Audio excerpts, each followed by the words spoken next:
नमस्कार, माझं नाव डॉक्टर नीरज रायते. मी लॅप्रोस्कोपिक गॅस्ट्रोइंटेस्टायनल आणि रोबोटिक सर्जन आहे. पुण्यामध्ये ज्युपिटर हॉस्पिटल बाणेर येथे मी काम करतो. मागच्या आपण व्हिडिओमध्ये पोटदुखीची काय कारणं असतात ह्याच्याविषयीची माहिती घेतली.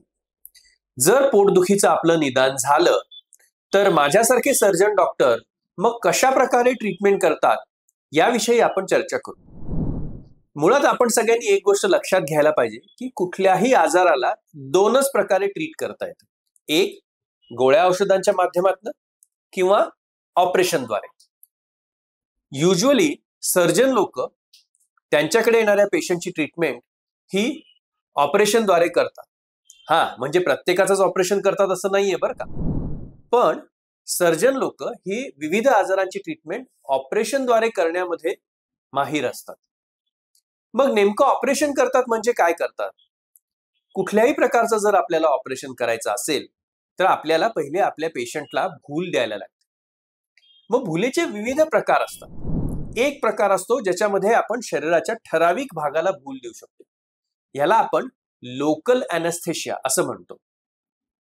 त्याच प्रकारे आपल्यापैकी बऱ्याच जणांना माहित असलेला पाठीच्या मणक्यांमध्ये एक छोटीशी सुई देऊन दिला जाणारा अॅनेस्थेशिया हाही एक प्रकारचा रिजनल अॅनेस्थेशिया आहे. याला आपण स्पाइनल अॅनेस्थेशिया असं म्हणतो. या अॅनेस्थेशियामध्ये किंवा या भुलीमध्ये कमरेच्या खालचा भाग आपला पूर्णपणे बधीर होऊन जातो. परंतु आजकाल सगळ्यात वापरला जाणारा आणि चांगला असा अॅनेस्थेशिया जर कुठला असेल तर तो आहे जनरल अॅनेस्थेशिया. युजली जनरल अॅनेस्थेशियामध्ये पेशंटला पूर्ण भूल दिली जाते आणि पेशंटला पूर्ण झोपवलं जातं. गरज पडल्यास भुलेचे डॉक्टर पेशंटच्या घशामध्ये एक नळी घालून पेशंटचा श्वासोश्वास सुद्धा स्वतःच्या आटोक्यामध्ये ठेवतात. तर आपण म्हटलं तसं लोकल अॅनेस्थेशिया, रिजनल अॅनेस्थेशिया आणि जनरल अॅनेस्थेशिया हे भुलेचे 3 प्रामुख्याने प्रकार होतात. मग असे ऑपरेशनचे काही प्रकार असतात का? असतात ना. ऑपरेशन प्रामुख्याने ओपन पद्धतीनं किंवा मिनिमल ऍक्सेस पद्धतीनं केलं जातं. ओपन पद्धतीनं म्हणजे जी वर्षानुवर्ष चालत आलेली पद्धत आहे, ज्याच्यात ज्या भागाचं आपल्याला ऑपरेशन करायचं आहे तिथे कट घेऊन आवश्यक ती प्रक्रिया करून मग तो कट टाके घेऊन शिवला जातो.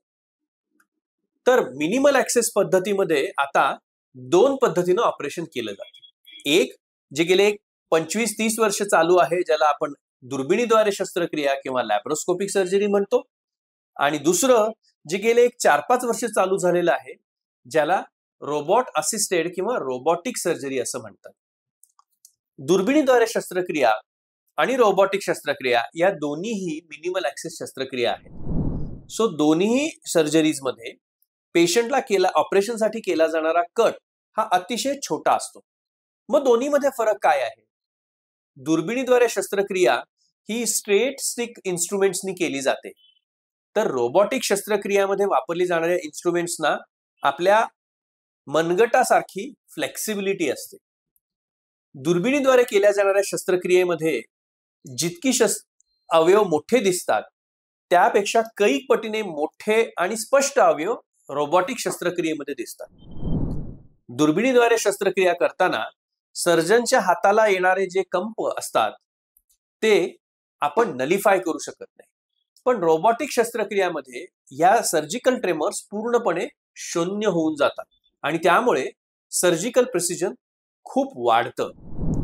सो आपण म्हटलं तसं ओपन पद्धतीनं केलेली शस्त्रक्रिया वर्सेस मिनिमल ऍक्सेस शस्त्रक्रिया याच्यात नेहमीच आजकाल मिनिमल ऍक्सेस शस्त्रक्रिया ही प्रेफर केली जाते.